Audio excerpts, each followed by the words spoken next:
Hello students, welcome to Magnet Brains. मैं हूं आपकी English educator. I hope all of you are doing really great. अब जैसे कि हमने हमारे लास्ट वीडियो में जो हमारी स्टोरी है वेटिंग फॉर द रेन, उसकी वन शॉर्ट समरी को पूरा कंप्लीट कर लिया है। अगर वो आपने नहीं देखा है तो आई बटन पर क्लिक करके या डिस्क्रिप्शन में भी मेरी वीडियो अवेलेबल है, वहां जाकर आप देख सकते हैं।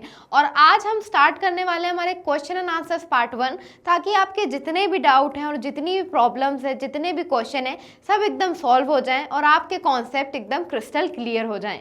तो चलिए वीडियो को स्टार्ट करते हैं और साथ में सारे क्वेश्चंस को सॉल्व करते हैं और उनके आंसर्स देखते हैं। ठीक है, complete the following statements given below with suitable reasons. तो यहाँ क्या है, हमें ये स्टेटमेंट्स दिए गए हैं बट ये इनकम्प्लीट हैं। यहाँ हमें रीजन देके इन स्टेटमेंट्स को कंप्लीट करना है। ठीक है, Velu asked a woman to stop smiling because. अब वेलू उस बूढ़ी औरत से कहता है कि मुस्कुराना बंद करो। वैसा क्यों कहता है?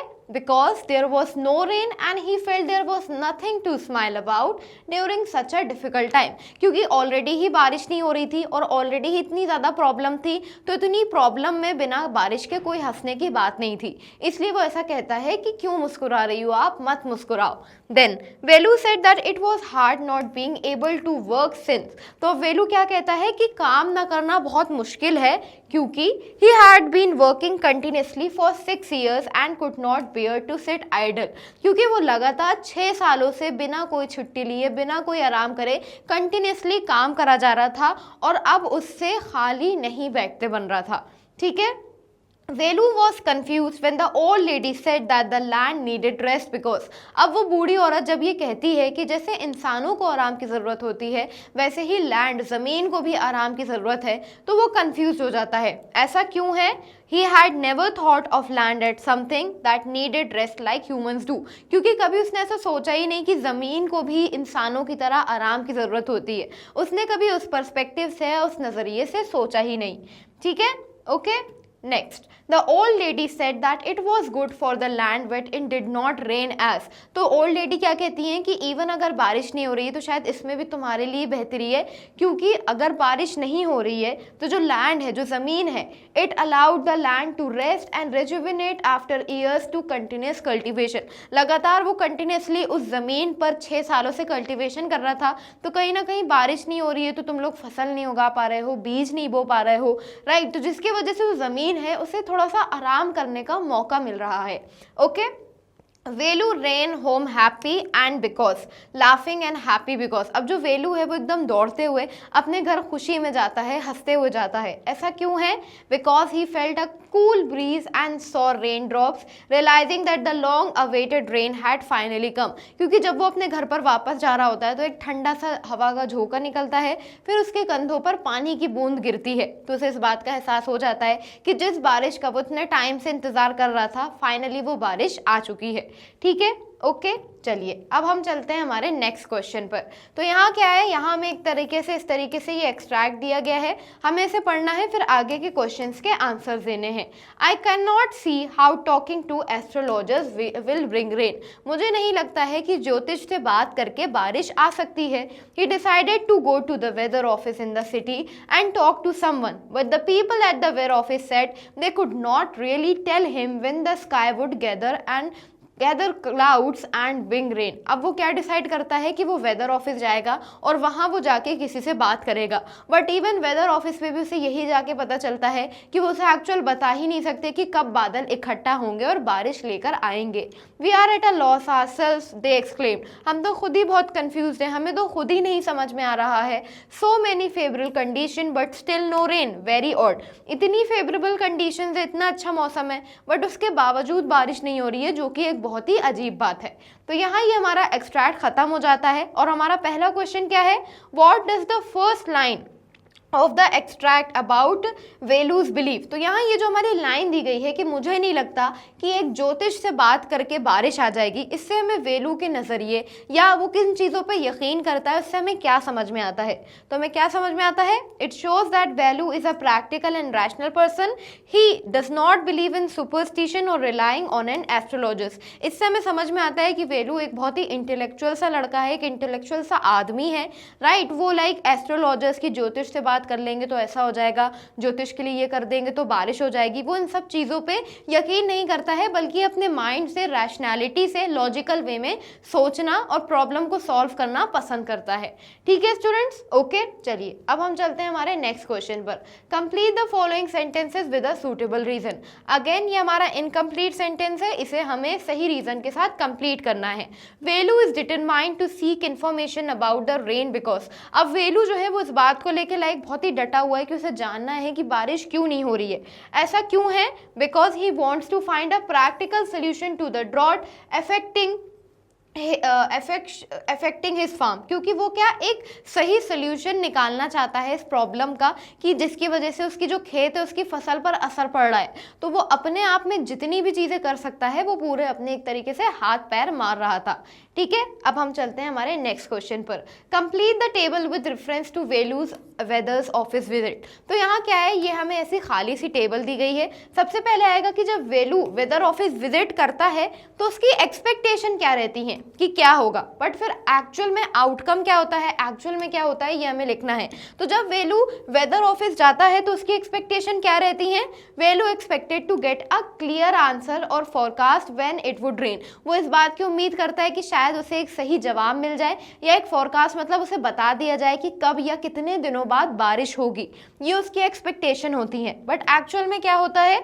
The office were themselves confuse and could not give any definite answer. Even जो ऑफिसर्स थे, जो वेदर ऑफिस वाले लोग थे, वो खुद भी कंफ्यूज थे और उनको भी नहीं समझ में आ रहा था कि बारिश क्यों नहीं हो रही है। ठीक है, तो ये हमारे आंसर्स हो जाएंगे। अब हम आ जाते हैं हमारे नेक्स्ट क्वेश्चन पर। Complete the following sentences with a suitable option. The absence of rain despite favourable condition shows. तो जब इतनी फेवरेबल मतलब इतना अच्छा मौसम होने के बावजूद भी बारिश नहीं हो रही थी, इससे हमें क्या समझ में आता है? लैक ऑफ एस्ट्रोलॉजिकल नॉलेज, वहाँ उन लोगों के पास ज्योतिष की कमी थी, ज्योतिष की नॉलेज नहीं थी उनके पास। इनइफेक्टिवनेस ऑफ फार्मर लाइक वेलू, ये सारी गलती फार्मर जैसे वेलू होते हैं उनकी गलती थी, वो इफेक्टिव नहीं थे, उन्होंने अपना काम अच्छे से नहीं करा था। Delay in understanding the weather, वो मौसम को अच्छे से नहीं समझ पाए, उसमें डिले हो गया। या अनप्रेडिक्टेबिलिटी ऑफ नेचर, तो हमारा करेक्ट आंसर क्या हो जाएगा? Unpredictability of nature. इतना अच्छा मौसम था, सब कुछ था, उसके बावजूद बारिश नहीं हुई। बिकॉज नेचर अनप्रेडिक्टेबल है, आप प्रेडिक्ट नहीं कर सकते हैं। सारी सिचुएशंस हो सकती हैं, कब कहाँ से फ्लड आ जाए, अर्थक्वेक आ जाए, we can not predict, right. तो ये दिखाता है कि नेचर कितना अनप्रेडिक्टेबल है। Okay, next, the soil, the land, the earth should not someone let the land rest a bit. ये मिट्टी, ये ज़मीन, ये धरती, क्या किसी को ज़मीन को थोड़ा सा आराम करने का मौका नहीं देना चाहिए? The old woman said softly smiling, बूढ़ी औरत मुस्कुराते हुए कहती हैं, rest, late the land rest, I don't understand. Velu looked at her a little puzzle. अब वेलू बड़ा ही कंफ्यूज होकर कहता है कि आराम करने दूं, ज़मीन को आराम करने दूं, आप ये कैसी बात कर रही हैं? और उसके वो उनकी जो बात है वो उसे समझ नहीं आती है, वो कंफ्यूज्ड हो जाता है। Yes my son, that is the difficulty, you don't realize the earth is old. हाँ मेरे बेटा, यही मेन दिक्कत है, यही मेन प्रॉब्लम है, तुम इस बात को नहीं समझते हो कि ये धरती भी तो बूढ़ी है। तो यहाँ जस्ट हमने अगेन अपना एक और एक्सट्रैक्ट पढ़ा है। अब हम देखते हैं हमारे आगे के question. The old women's advice was accompanied with a soft tone and a smile, what does this tell us about her. तो जैसे कि हमने देखा कि जो ओल्ड वुमेन है, जब वो अपनी बात बोल रही है तो बहुत प्यार से सॉफ्ट वॉइस में बोल रही है, मुस्कुराते हुए बोल रही है। तो इससे हमें क्या समझ में आता है? It shows her wisdom, gentleness and calmness in the way she speaks kindly with care and understanding. इसमें हमें दिखता है कि वो कितनी ज़्यादा समझदार हैं, उनके अंदर जेंटलनेस है, वो बहुत ही प्यार वे में, बहुत ही प्यारे से तरीके से उसको इस बात को समझा रही हैं कि ज़मीन को भी आराम की ज़रूरत है। वो उसे स्कोल्ड नहीं करती हैं, उसे डांटती नहीं है, ब्रूचुअल वे में उससे बात नहीं करती हैं, प्यार से उसे अपना नज़रिया समझाने की कोशिश करती हैं। ठीक है, तो ये हमारा आंसर हो जाएगा। ओके स्टूडेंट्स, अब हम आ जाते हैं हमारे नेक्स्ट क्वेश्चन पर। The fill in the blanks with the correct option from those given below. तो जैसे कि आपको दिख रहा है, हमें क्या करना है, इसको फिल करना है। The old women's advice confuse Velu at that moment. तो जब ओल्ड वुमेन, जो बूढ़ी सी औरत है, वो वेलू को ये सलाह देती है तो उस टाइम वेलू कंफ्यूज हो जाता है, वो उनकी बात को नहीं समझ पाता है, राइट। तो यहाँ हमारा आ जाएगा कंफ्यूज। यहाँ ध्यान देना है आपको, एट दैट मोमेंट, उस टाइम की बात हो रही है। बाद में तो वो समझ जाता है बट उस मोमेंट पे उसे नहीं समझ में आता है जिस टाइम पे एक्सट्रैक्ट में लिखा गया है। State one thing about the old women when she refer to Velu as my son while offering advice. अब वो बूढ़ी सी औरत जब वेलू को एडवाइस देती है तो वो क्या यूज करती है, माय सन, मेरे बेटा। तो इससे हमें क्या समझ में आता है, इसके बारे में हमें लिखना है। It shows the old woman's affectionate, motherly and caring attitude toward Velu. तो इससे हमें दिखता है कि यहाँ वो वेलू को अपने बेटे की तरह समझ रही हैं, इसलिए बहुत ही प्यार से, बड़े ही अफेक्शन से और एक बहुत ही मदरली, एक माँ के तरीके से वो उससे बेटा बेटा करके बात कर रही हैं और उसे अपनी बात समझाने की कोशिश कर रही हैं। ठीक है स्टूडेंट्स, अब हम आ जाते हैं हमारे नेक्स्ट क्वेश्चन पर। Complete the following sentences with a suitable explanation. The difficulty that the old women mention is due to the fact that. अब जब वो औरत है वो बोलती है कि ये जो दिक्कत है, वो दिक्कत वर्ड, डिफिकल्ट वर्ड का यूज़ करती है, वो ऐसा वर्ड क्यों यूज़ करती है, वो किस प्रॉब्लम, किस दिक्कत, किस डिफिकल्टी की बात कर रही है। It shows that even the earth need rest after constant use, something people like Velu fail to understand. इससे दिखता है कि इवन हमारी धरती, हमारी अर्थ को भी ज़रूरत है, हम कंटिन्यूसली उसके रिसोर्सेज यूज़ करते रहते हैं और यही एक बात है, यही एक प्रॉब्लम है जिसे वेलू जैसे लोग समझ नहीं पाते हैं। तो यही हमारी मेन डिफिकल्टी है। ठीक है, ओके चलिए अब हम चलते हैं हमारे नेक्स्ट क्वेश्चन पर। अब हम आ गए हमारे आंसर द फॉलोइंग क्वेश्चंस पर, जिसमें हमारा पहला क्वेश्चन है, how does the old woman convey nature's wisdom to Velu. तो कैसे जो बूढ़ी औरत है वो नेचर का विजडम की, नेचर की अपनी खुद की समझदारी होती है, वो कैसे इस बात को वेलू को समझाती है। The old women tells Velu that like people the land also need rest to recover. She explain that the earth has worked for years and must be allowed to breathe and regain strength. तो वो क्या समझाती है nature के बारे में कि जैसे इंसान है वैसे ही हमारा प्लैनेट, हमारी धरती भी है, वो इतने सालों से काम कर रही है, सदियों हजारों सालों से काम कर रही है और जैसे हमें आराम की ज़रूरत होती है उससे भी अपने आराम की ज़रूरत होती है ताकि वो अपने न्यूट्रिएंट्स को, हर चीज़ को, अपनी स्ट्रेंथ को रीगेन कर सके। ओके ठीक है, चलिए अब हम आ जाते हैं हमारे नेक्स्ट क्वेश्चन पर। The writer says the fields lay untended, why could not the farmers tend to their fields in the absence of rain. तो राइटर क्या कहते हैं कि जो ज़मीनें हैं, जो खेत हैं, वो बिल्कुल ऐसे अनटेंड, मतलब क्या है, एकदम ऐसे बिना छुए से पड़े हैं, कोई उनके ऊपर कोई एक्टिविटी नहीं कर रहा, कोई बीज नहीं बो रहा, कोई हल नहीं जोत रहा, कोई फसल नहीं काट रहा।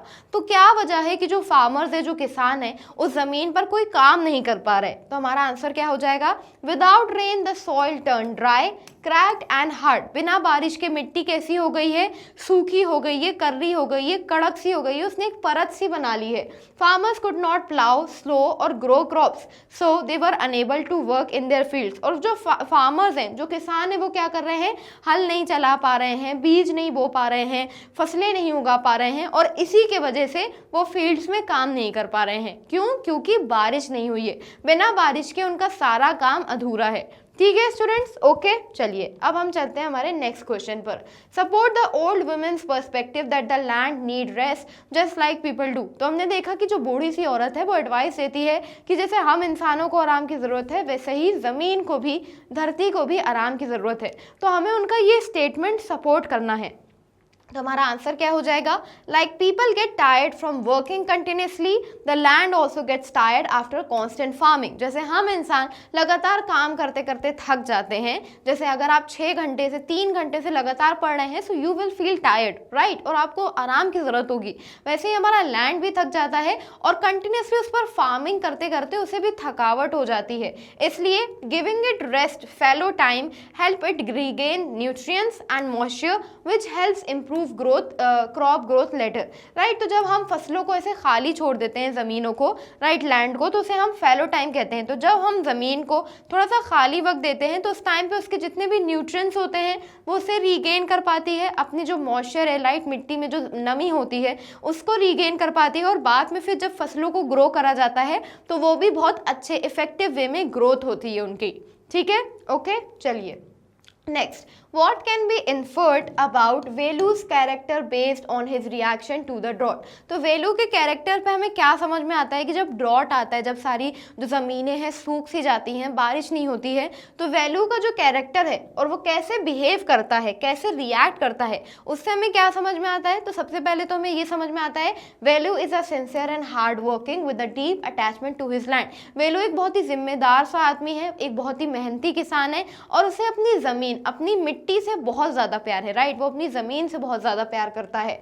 During the drought he feels helpless and anxious, showing he is responsible, practical but a bit impatient at first. और जब बारिश नहीं हो रही, जब उसकी ज़मीन पूरी सूखी हुई है, तो वो बहुत ज़्यादा परेशान है, बहुत ज़्यादा मजबूर है, लाचार है, राइट? बट इसका ये मतलब नहीं है कि वो कुछ भी कर रहा है, ज्योतिष के पास जा रहा है, वो प्रैक्टिकल है, लॉजिकल वे में चीज़ों को डील कर रहा है। बस स्टार्टिंग में वो थोड़ा सा इम्पेशेंट, थोड़ा सा बेसब्र हो रहा था, ठीक है? ओके, तो ये हमारा आंसर्स हो गए। Next, What does the story suggest about the life of farmers and their relationship with nature? तो हमें इससे क्या समझ में आता है कि जो एक ज़िंदगी होती है एक नॉर्मल से किसान की, कैसे वो कनेक्टेड होती है नेचर पे। तो इससे हमें क्या समझ में आता है? The story shows that farmers life depend on nature rhythm, specially rainfall. जो एक किसान की ज़िंदगी होती है वो पूरा डिपेंड ही नेचर पे करती है। अब नेचर कुछ भी कर दे, और स्पेशली सबसे ज़्यादा किस पे? रेनफॉल पे, क्योंकि सारी फसल सब उनकी कहाँ के रुक जाती है? बारिश पे रुक जाती है। It also teaches that farmers should respect nature cycle including it's time of rest. और जैसे एक साइकिल होता है हार्वेस्टिंग, कि आप बीज बोते हैं, हल जोतते हैं, फसल काटते हैं, वैसे ही उसमें जब रेस्ट वाला टाइम आता है, आराम वाला टाइम आता है उस साइकिल में, तो उसकी भी उनको रिस्पेक्ट करनी चाहिए और नेचर को भी आराम करने का मौका देना चाहिए, ठीक है? Next, how might the rest and care of land contribute to a balanced and sustainable ecosystem? अगर हम ऐसे ही ज़मीन को आराम दें, उसकी केयर करें, तो कैसे जो हमारा इकोसिस्टम है वो थोड़ा सा बैलेंस्ड हो जाएगा और सस्टेनेबल हो जाएगा। सस्टेनेबल मतलब क्या होता है? कि हम नेचुरल रिसोर्सेज को ऐसे यूज़ करें कि हम फ्यूचर तक उनका इस्तेमाल कर सकें, राइट? ऐसा ना हो कि आज ही वो ख़त्म हो गए, तो हमारी फ्यूचर जनरेशन के लिए भी रहें। तो हमारा आंसर क्या हो जाएगा? Giving land rest, keep the soil fertile and moist, prevents exhaustion and support healthy crop cycle. जब हम ज़मीन को आराम करने का टाइम देते हैं तो इससे मिट्टी क्या होती है? और ज़्यादा फर्टाइल हो जाती है, और ज़्यादा उसमें मॉइस्चर आ जाता है, और जो एग्जॉशन होता है कंटिन्यूस फार्मिंग के बाद वो कम हो जाता है, और एक हेल्दी क्रॉप साइकिल को सपोर्ट मिलता है। This leads to balanced farming and sustainable ecosystem. जो किसान लगातार अपनी ज़मीन पे बैक टू बैक खेती करते रहते हैं, तो 4-5 साल बाद क्या होता है? वो जो ज़मीन है वो बंजर हो जाती है, फिर वो आगे यूज़ ही नहीं होती, क्योंकि उसके सारे न्यूट्रिएंट, सारा उसका मॉइस्चर यूज्ड अप हो जाता है। इसलिए हम रेस्ट टाइम देंगे तो वो भी अपने न्यूट्रिएंट्स को, अपने मॉइस्चर को रीगेन कर पाएगी, और हमारा इकोसिस्टम भी सस्टेनेबल रहेगा। फिर वो जो ज़मीन है वो आपके लिए बंजर नहीं होगी, ख़राब नहीं होगी, आप उसे लंबे टाइम तक यूज़ कर पाओगे, ठीक है? ओके, चलिए नेक्स्ट, अब हम आ जाते हैं हमारे नेक्स्ट क्वेश्चन पर, जहां हमें एक फन सी एक्टिविटी दी गई है। Solve a crossword using pictures and words clues. All clues are related to the words from the text that are connected to weather और एग्रीकल्चर। तो यहाँ जैसे कि आपको स्क्रीन पे दिख रहा है, हम न्यूज़पेपर में भी बहुत बार ये क्रॉसवर्ड पजल जो है इसे सॉल्व करते हैं, और इन क्रॉसवर्ड की जो पजल्स होती हैं उनकी हिंट हमें यहाँ दी गई होती हैं। तो यहाँ ये जो जितने हमारे वर्ड्स हैं ये टेक्स्ट से लिए गए हैं, और ये दो चीज़ से रिलेटेड है, या तो वेदर या तो एग्रीकल्चर, राइट? जैसे कि फर्स्ट पे क्या दिया है? Gentle wind. तो यहाँ जैसे कि हमारा फर्स्ट पे जेंटल विंड है, तो यहाँ हमारा आ जाएगा ब्रीज, राइट? एक झोंका होता है ना हवा का, उसे हम क्या बोलते हैं? ब्रीज बोलते हैं, राइट? तो जैसे कि आप देख सकते हैं फर्स्ट में हमारा क्या आ जाएगा? BREEZE, ब्रीज, ठीक है? देन जैसे कि हमारा नेक्स्ट में हमें क्या दिया गया है? सेकंड में हमें ऐसे बिजली कड़कते हुए दिख रही है, तो सेकंड हमारा कहाँ जाएगा? ये हो गया हमारा लाइटनिंग। तो इस तरीके से आपको इसको करना है, अपने फ्रेंड्स के साथ आप कर सकते हैं, बहुत फन एक्टिविटी है। यहाँ से हिंट्स देखिए, इसको फिल करने की कोशिश करिए, और ये आपके सारे फाइनल आंसर्स हो जाएंगे। ओके स्टूडेंट्स, चलिए अब हम चलते हैं हमारे नेक्स्ट क्वेश्चन पर। The text uses the words like peace, weather, sun and rain. These words are the same as other words that are spelled differently. peace, weather, sun and rain. Words that are pronounced the same as the other word but differ in meaning, in spelling are called homophones. तो हमारे बहुत सारे ऐसे words होते हैं जिनका pronunciation बिल्कुल same होता है। जैसे कि एक में कहूँ SUN सन, तो यहाँ मैं सूरज की बात कर रही हूँ। फिर एक में कहूँ SON सन, तो यहाँ मैं बेटे की बात कर रही हूँ। तो दोनों का मतलब अलग है, दोनों की स्पेलिंग अलग है, बट दोनों का प्रोनाउंसिएशन अलग है, राइट? दोनों का प्रोनाउंसिएशन सेम है, स्पेलिंग अलग है, मीनिंग अलग है, बट प्रोनाउंस सेम हो रहे हैं, सन सन। सिमिलरली पीस, तो एक पीस का मतलब क्या होता है? टुकड़ा, और दूसरे पीस का मतलब क्या होता है? सुकून और शांति। तो ऐसे जो हमारे वर्ड्स होते हैं, जैसे कि पीस हो गया, यहाँ हमारा वेदर है, यहाँ हमारा अलग वेदर है, राइट? रेन, तो इसका क्या होता है? इस रेन का मतलब होता है राज करना, इस रेन का मतलब होता है बारिश होना, राइट? एक होता है ना, रेन कहते हैं ना कि उनका जो शासन था, उनका पीरियड क्या था, कितने टाइम तक उन्होंने रूल करा। तो यहाँ क्या है? इनके मीनिंग अलग है, इनकी स्पेलिंग्स अलग है, इनका प्रोनाउंसिएशन सेम है, और ऐसे ही वर्ड्स को हम होमोफोन्स कहते हैं, ठीक है? Okay, Now complete the paragraph by filling in the correct option of homophones given in the bracket. तो यहाँ जैसे कि आपको पैराग्राफ दिख रहा है, यहाँ ब्रैकेट्स में हमें ऐसे ही हमारे होमोफोन्स दिए गए हैं, तो हमें सही होमोफोन को यूज करके इस पूरे पैराग्राफ को फिल करना है। तो चलिए स्टार्ट करते हैं। The farmer looked at the sky and wonder whether the clouds would finally bring the rain. तो जो किसान है उसने आसमान की तरफ देखा और उसने सोचा पता नहीं बादल बारिश लाएंगे कि नहीं लाएंगे। तो यहाँ हमारा कौन सा वेदर आ रहा है? प्रोबेबिलिटी वाला, कि होगा कि नहीं होगा। कहते हैं ना कि ये चीज होगी कि नहीं होगी। तो यहाँ किसान सोच रहा है कि बारिश आएगी कि नहीं आएगी। यहाँ मौसम की बात नहीं हो रही है, यहाँ प्रोबेबिलिटी वाले वेदर की बात हो रही है। The clouds would finally bring rain. He sat down on the ground, breaking a small piece of रोटी। वो जमीन में बैठ गया और अपने खाने में से उसने एक छोटा सा टुकड़ा रोटी का तोड़ा। तो यहाँ टुकड़ा वाला हमारा PIECE वाला पीस आ जाएगा, ठीक है? Next, the plain fields stretched endlessly before him. और जो ऐसी सादी सी घाटियां थी, जो फील्ड्स थी, वो उसके आगे एकदम दिख रही थी, जो कि एकदम सूखी थी, कंप्लीटली ड्राई थी।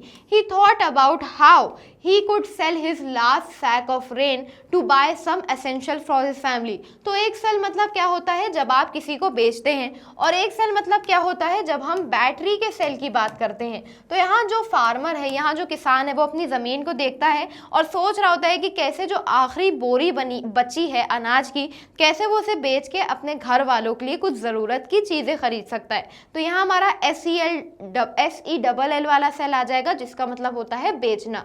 Without the rain, it did not seem possible to grow another crop this season। और बिना बारिश के बिल्कुल भी ऐसा नहीं लग रहा था कि इस साल जो क्रॉप्स हैं, फसलें हैं, वो उगेंगी। Despite his worries, he smiled knowing that every farmer's hope for the next rain. और इवन इतनी चिंता के बाद, इतनी वरीज के बाद, वो जानता है कि हर एक किसान अभी दूसरी बारिश का इंतजार कर रहा होगा, by nature to bring back life to the land, ताकि वो क्या कर सकें? ज़मीन पर वापस से जो बारिश है उसको ला सकें और वापस से वो जिंदगी आ जाए ज़मीन पर। ठीक है स्टूडेंट्स, तो यहाँ ये जो हमारा पैराग्राफ है ये पूरा कंप्लीट हो जाता है, ये हमारे आंसर्स हो जाते हैं। अब हम आ जाते हैं हमारे नेक्स्ट क्वेश्चन पर।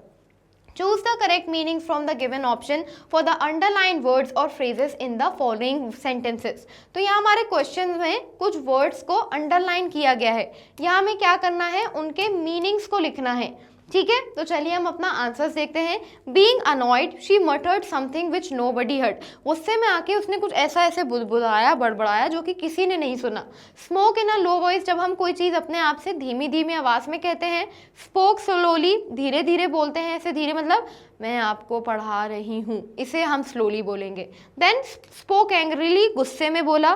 तो हमारा करेक्ट आंसर क्या हो जाएगा? Spoke in a low voice. जब कोई बात हम एकदम ऐसे धीमी सी आवाज़ में कहते हैं कि कोई और ना सुने, खुद से ही बड़बड़ाते हैं, तो हम मटर्ड कहते हैं। Then next, at the new work place Riya felt forlorn for a week. ठीक है, तो फॉरलॉर्न मतलब क्या होता है? अपसेट और इरिटेटेड, उदास और गुस्से में रहना, चिड़चिड़ा रहना। एंग्री एंड बिटर, गुस्से में रहना। सैड एंड नेग्लेक्टेड, बहुत ज़्यादा उदास और ऐसा अनदेखा सा महसूस करना। तो हमारा करेक्ट आंसर क्या हो जाएगा? Sad and neglected. ठीक है, अब हम आ जाते हैं हमारे नेक्स्ट क्वेश्चन पर। When all his friends had gone, he was at a loss because he did not know what to do. जब उसके सारे दोस्त चले गए, तो अब मैं ये क्वेश्चन पढ़ दूंगी तो आपको आंसर पता चल जाएगा। पहले हम अपने ऑप्शन पढ़ते हैं, कंफ्यूज, शॉक्ड या लोनली। तो इसका मतलब क्या हो जाएगा, कंफ्यूज, कि जब उसके सारे दोस्त चले गए तो वो कंफ्यूज हो गया क्योंकि उसे पता नहीं था कि अब वो क्या करे। तो एट अ लॉस मतलब क्या होता है, कंफ्यूज हो जाना। ठीक है, चलिए अब हम आ जाते हैं हमारे नेक्स्ट क्वेश्चन पर। When the little child saw her father her I sparkled. तो यहाँ स्पार्कल्ड मतलब क्या है, ओपन वाइड, बड़ी हो जाना, शो इट जॉय, खुश हो जाना, या ग्लो डिमली, ऐसे जलती है ना, धीमे धीमे जलना, चमकना। तो हमारा करेक्ट आंसर क्या हो जाएगा, शो इट जॉय। जैसे ही उसने अपने पापा को देखा, उस छोटी सी बच्ची ने, तो वो एकदम खुश हो गई। ठीक है, अब हम आ जाते हैं हमारे नेक्स्ट क्वेश्चन पर। Match each word adjective in column 1 with word noun that collocates in column 2. Write the adjective noun collocation in column 3.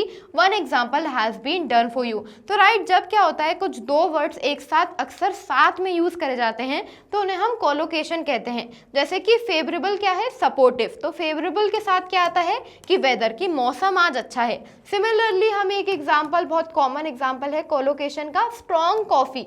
तो यहाँ स्ट्रॉन्ग कॉफी का ये मतलब नहीं है कि मजबूत कॉफी, यहाँ स्ट्रॉन्ग क्या दिखा रहा है, उसके फ्लेवर को दिखा रहा है। तो ये क्या है, कोलोकेशन का एग्जांपल्स है। ठीक है, तो ऐसे हम अपने आगे के भी क्वेश्चन देखते हैं। तो रिंकल्ड का क्या हो जाएगा, रिंकल्ड स्किन, झुर्री वाली त्वचा। देन डिजेक्टेड एक्सप्रेशन, डिजेक्टेड मतलब होता है बहुत ज्यादा ना उम्मीद हो जाना, उदास हो जाना। तो डिजेक्टेड के साथ हमारा एक्सप्रेशन आ जाएगा। देन फ्रेगनेंट के साथ क्या आ जाएगा, गार्डन, खुशबूदार गार्डन। देन सीजलेस मतलब क्या होता है, कोई चीज जो कि कंटिन्यू होती है। तो यहाँ क्या आ जाएगा, सीजलेस एक्टिविटी। देन उसके बाद बिलव्ड के साथ क्या आ जाएगा कि हमारा प्यारा देश। अक्सर जब हम अपनी कंट्री की बात करते हैं, अपने देश को रिफर करते हैं, तो क्या कहते हैं, हमारा प्यारा देश, बिलव्ड कंट्री। तो these are all the examples of collocation एंड ये सारे हमारे आंसर्स हो जाएंगे स्टूडेंट्स। ठीक है, तो चलिए अब हम चलते हैं हमारे नेक्स्ट क्वेश्चन की तरफ। Underline the verbs and identify the form of tenses for the following sentences from the text. तो ये हमारे कुछ सेंटेंसेस हैं जो कि टेक्स्ट से लिए गए हैं। हमें क्या करना है, हमारे क्या वर्ब्स को अंडरलाइन करना है और यहाँ कौन से टेंस का यूज हो रहा है वो लिखना है।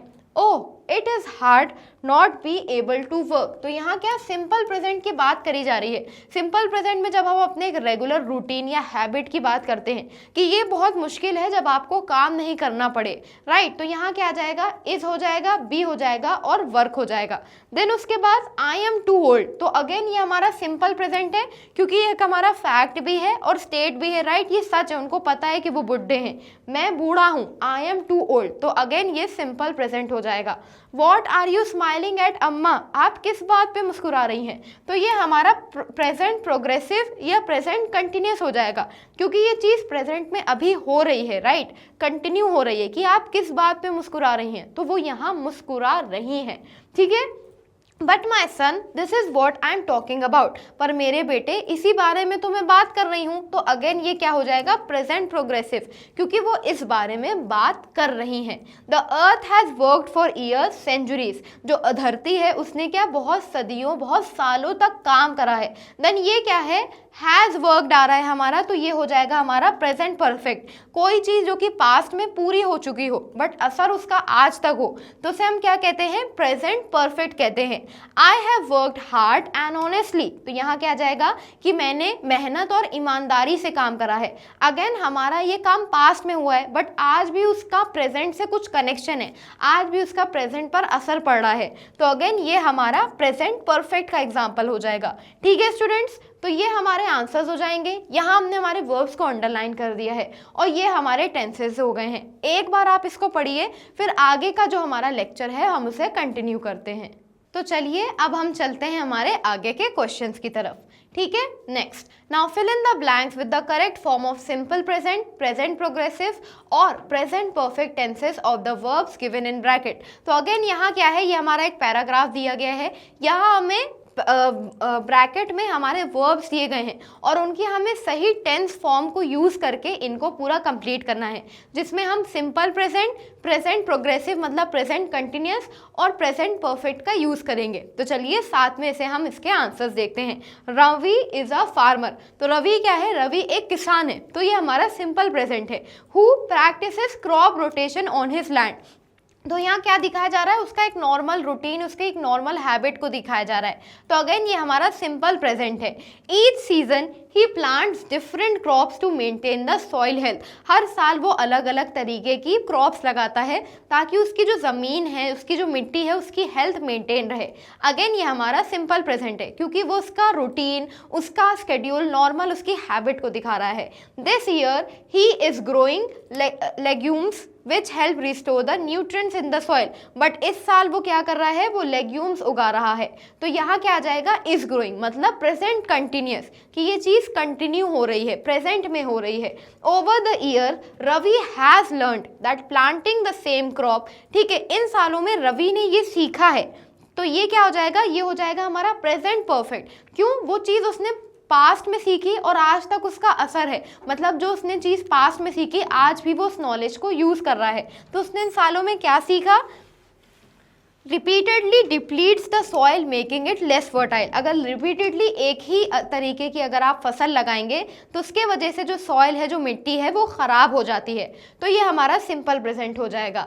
Bye rotating crop he keeps the land productive and fertile, तो ऐसे ही क्रॉप्स को रोटेट करके अलग अलग तरह की फसलें लगा के वो अपनी ज़मीन को कैसा प्रोडक्टिव और फर्टाइल रखता है। Simple present. He has seen a noticeable improvement in his yield since and adopting this method, तो उसने जब से ऐसा करना शुरू करा है तो उसकी yields में, मतलब जिस तरीके से उसकी जो खेती निकल कर आती है उसमें बहुत ज़्यादा इम्प्रूवमेंट आई है और तब से वो उसी मेथड को यूज़ कर रहा है। तो अगेन ये हमारा प्रेजेंट परफेक्ट हो जाएगा। ये इम्प्रूवमेंट उसने आज नहीं देखी है, पास्ट में देखी है और वो आज तक प्रेजेंट में कंटिन्यू है क्योंकि उसी के वजह से वो ऐसे ही एक्शन को कंटिन्यू कर रहा है। तो ये हमारा किसका एग्जाम्पल हो जाएगा?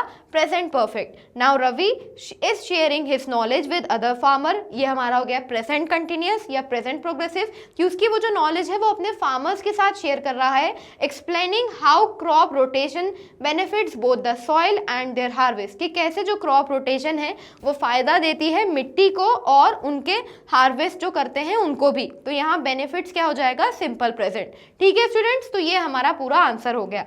अब हम आ जाते हैं हमारे नेक्स्ट क्वेश्चन पर।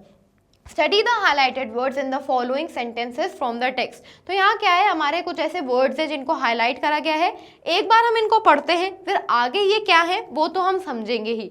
The rain came all these years without any such consultation, तो ये जो बारिश है वो इतने सालों आई बिना कोई ऐसी सलाह के। तो क्या? ऑल, कितने साल? बहुत सारे, ऑल, इन साल। तो यहाँ रेन क्या की क्या लग रहा है? दा लग रहा है, मतलब स्पेसिफिकली यहाँ किसकी बात करी जा रही है? बारिश की, बिना कोई ऐसी कंसल्टेशन के। तो यहाँ आया है एनी। So many favourable condition but still no rain, इतनी सारे सपोर्टिव कंडीशंस हैं फिर भी कोई बारिश नहीं हो रही। तो मैनी क्या दिखा रहा है? बहुत सारी। Every day they hope that the rains would come, हर दिन, कितने दिन? एक दिन, 2 दिन, हर दिन वो ये उम्मीद करते थे कि जो बारिश है वो आएगी। अब आप एक चीज नोटिस करिएगा कि कंटिन्यूसली जब जब रेन आ रही है, रेन के आगे दा लग रहा है, यहाँ दा लग रहा है, यहाँ दा लग रहा है। क्यों लग रहा है ये हम आगे जानेंगे। But this year turned out to be different, but ये साल अलग निकला। कौन सा? ये वाला। तो यहाँ क्या लग गया? This is the first season, ये सब पहला सीजन है। In 6 year that I have not sown nor ploughed, तो ये कैसा पहला मौसम है जहां मैंने नहीं 5 नहीं 6 सालों में खेती नहीं करी, बीज नहीं उगाया। तो यहाँ में स्पेसिफिकली कितने नंबर्स ऑफ ईयर हैं बताया जा रहा है और यहाँ दा लगे के दिखाया जा रहा है कि ये सब पहला सीजन है। इस बात पे एम्फेसिस करा जा रहा है। We ought to talk to some astrologers, हम कुछ एस्ट्रोलॉजर से बात करेंगे। किससे? 2 से 3 से, कुछ एस्ट्रोलॉजर से। ठीक है। Then next, I have only done what any hard working farmer would do, मैंने वही करा है जो कोई भी एक मेहनती किसान करता। वेलू looked at her a little puzzled, वेलू उसकी तरफ थोड़ा सा कंफ्यूज होके देखता है। कितना कंफ्यूज होके देखता है? थोड़ा सा, a little. She takes care to give her the children the rest they need, वो अपने बच्चों का ख्याल रखती है ताकि वो उनको वो आराम दे सके जिनको जिसकी उनको ज़रूरत है, राइट। तो यहाँ हर क्या दिखा रहा है कि वो किसका ख्याल रखती है, बच्चों का, पड़ोसी का, पति का, किसका रखती है, बच्चों का, अपने बच्चों का रखती है। तो यहाँ हर क्या दिखा रहा है, कहीं ना कहीं उसका पोजीशन दिखा रहा है, राइट, कि वो बच्चे किसके हैं, उसके हैं, उसका रिलेशनशिप दिखा रहा है। और द यहाँ स्पेसिफिकली आराम की बात करी जा रही है। वो अपने बच्चों को क्या देती है, खाना देती है, खिलौने देती है, आराम देती है। Velu felt a cool breeze on his back, Velu को एकदम से ठंडा सा हवा का झोंका फील हुआ उसकी पीठ पर। किसकी पीठ पर, दोस्त की पीठ पर, टीचर की पीठ पर, खुद की पीठ पर। तो यहाँ इस क्या दिखा रहा है, पोजेशन दिखा रहा है। द हाईलाइटेड वर्ड्स और phrases that came before a noun but do not describe them are called determiners. तो ऐसे वर्ड्स यहाँ ये जो हमने यूज करा है जो कि नाउन से पहले आते हैं बट उनको डिस्क्राइब नहीं करते हैं, उन्हें हम डिटर्मिनर्स बोलते हैं। ठीक है, इनके बारे में हम और जानेंगे। तो बेसिकली डिटर्मिनर्स हमें बताते हैं कि हमारा नाउन कैसे, कितना, किस तरीके से हो रहा है, वो हमें समझाते हैं। ठीक है, जैसे कि सबसे पहले हमारा बहुत कॉमन डिटर्मिनर्स आ जाता है आर्टिकल, जिसमें आ जाता है a, an, the. These are use to introduce noun, जैसे कि आ बॉय, एक लड़का।